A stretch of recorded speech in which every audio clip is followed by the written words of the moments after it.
રાજકોટમાં જ્યાં કોમ્પ્લેક્સમાં ચાલતી હોસ્પિટલ માટે એનઓસી લેવું ફરજિયાત છે। ફાયર સેફટીના સાધનો વહેંચનાર વેન્ડર એમઆરપીથી વધુ રૂપિયા નહીં લઈ શકે। વધુ રૂપિયા બાબતે ફરિયાદ મળશે તો વેન્ડર વિરુદ્ધ પણ કાર્યવાહી કરવામાં આવશે। રાજકોટમાં જો ફાયર સેફટીના સાધનોના એમઆરપી કરતાં વધુ રૂપિયા લેવામાં આવશે તો વેન્ડરની ખેર નથી। ફાયર સેફટીને લઈ મનપા કમિશનરે નિવેદન આપ્યું છે અને કહ્યું છે કે ફાયર સેફટીના સાધનો વેચનાર વેન્ડર એમઆરપીથી વધુ રૂપિયા નહીં લઈ શકે। જો આવી કોઈ બાબતની ફરિયાદ મળશે તો વેન્ડર સામે કાર્યવાહી કરાશે। તે પણ તેમણે ઉમેર્યું કે કોમ્પ્લેક્સમાં રહેલી હોસ્પિટલને એનઓસી ફરજિયાત છે। એક બાદ એક શાળાઓને એનઓસી મેળવવા પણ તેમણે સૂચના આપી છે અને તે માટે મહાનગરપાલિકાએ પણ પ્રયત્ન શરૂ કર્યા છે। તો ફાયર વિભાગ પણ આ અંગે સતર્ક છે અને સાથે જ હોસ્પિટલમાં ફરી કોઈ વાર આગની ઘટના ન બને તેને લઈને ફાયરને લઈને સતર્કતા દાખવવામાં આવી રહી છે।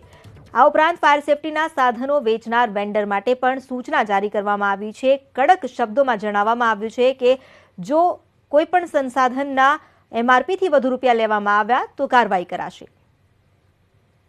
વચ્ચે હોસ્પિટલ્સને નોટિસ આપવામાં આવી હતી, પછી એમના દ્વારા રજૂઆત પણ થઈ કે હોસ્પિટલ્સ આઈએમએ દ્વારા રજૂઆત થઈ હતી કે હોસ્પિટલ્સની ખરેખર કઈ પ્રેક્ટિકલ ઇશ્યુઝ છે, જેના માટે આઈએમએ અને મહાનગરપાલિકાના જે અમારા જે સિનિયર ઓફિસર્સ છે આ લોકોની એક કમિટી બનાવવામાં આવી છે, જ્યાં જે પણ પ્રેક્ટિકલ ઇશ્યુઝ પ્રોબ્લેમો આવશે હેન્ડ હોલ્ડિંગ કરીને આપણે આ જે ઇશ્યુઝ છે એનો નિકાલ કરીશું અને ત્યાં અગ્નિશામક યંત્રો હોસ્પિટલ્સ દ્વારા વસાવવામાં આવે એના માટે આપણે એમની મદદ કરીશું।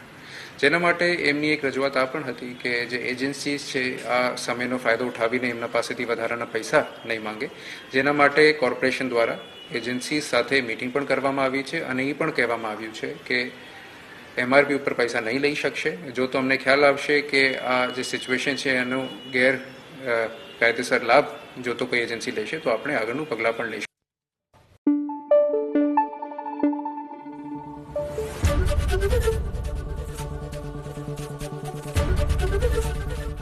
एबीपी अस्मिता, गुजरातनी अस्मिता।